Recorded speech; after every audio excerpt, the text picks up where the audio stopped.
Saat ini, Dinas Kesehatan Tangerang Selatan telah mendistribusikan jenis vaksin Moderna pada program vaksinasi masyarakat umum. Vaksin jenis ini merupakan vaksin COVID-19 berbasis mRNA yang dibuat oleh perusahaan farmasi asal Amerika Serikat. Sebelumnya di Tangerang Selatan, jenis vaksin ini hanya dibatasi sebagai vaksin ketiga atau booster untuk tenaga kesehatan. Dr. Fitriyati Irviana, yang juga PIC vaksinator COVID-19 Rumah Sakit Sari Asi Ciputat, menjelaskan perbedaan vaksin jenis Sinovac dengan vaksin jenis Moderna kepada wartakotalive.com.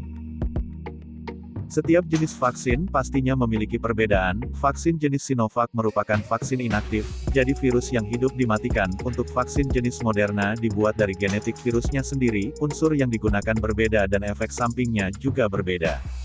Gitu. Kemudian kalau vaksin Moderna ini kan dia jenisnya vaksin mRNA yang memang dari genetik vaksin genetik virusnya itu sendiri, jadi memang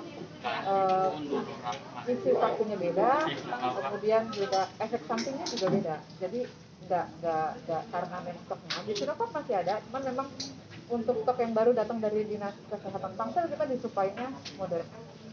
Tadi kata dokter beda pengaruhnya dok. Apa sih dok yang Moderna nantinya yang akan dirasakan? Ya. Kalau vaksin inaktif itu dia lebih kalem ya, dalam artian untuk kipinya kejadian ikutan pasca imunisasinya itu tidak terlalu berat gitu. Dan ada mungkin yang beberapa yang demam, ada yang pegal, cuman tidak semua.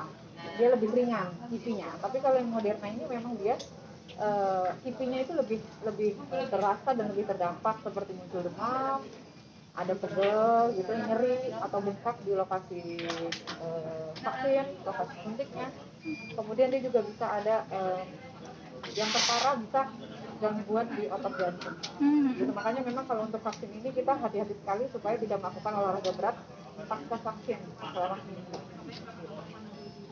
Kalau misalkan kena gejala itu, apa yang harus dilakukan para yang sudah vaksin ini dok? Ya biasanya nanti kita akan sarankan untuk minum paracetamol setelah vaksin supaya mengurangi kipinya. Gitu. Karena memang rata-rata ada kipinya kalau Moderna. Jadi pasti demam ada, pasti pegel juga ada, atau bengkak di lokasi penyuntikan, tapi kan beda-beda setiap orang kipinya. Jadi kalau dia bengkak ya nanti kita sarankan untuk dikompres es. Tapi kalau misalnya dia demam ya kita anjurkan untuk minum paracetamol. Atau pegel-pegel tuh biasanya sehari setelah vaksin tuh kita anjurkan untuk tidak beraktivitas berat dulu, istirahat dulu. Nah, terutama olahraga beratnya itu sampai seminggu.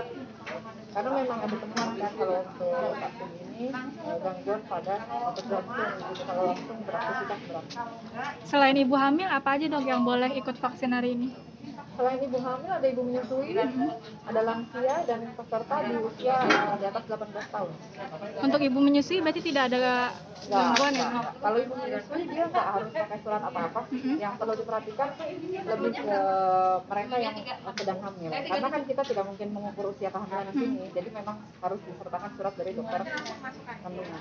Banyak orang yang takut akan dia menyusui. Jangan lupa subscribe ya.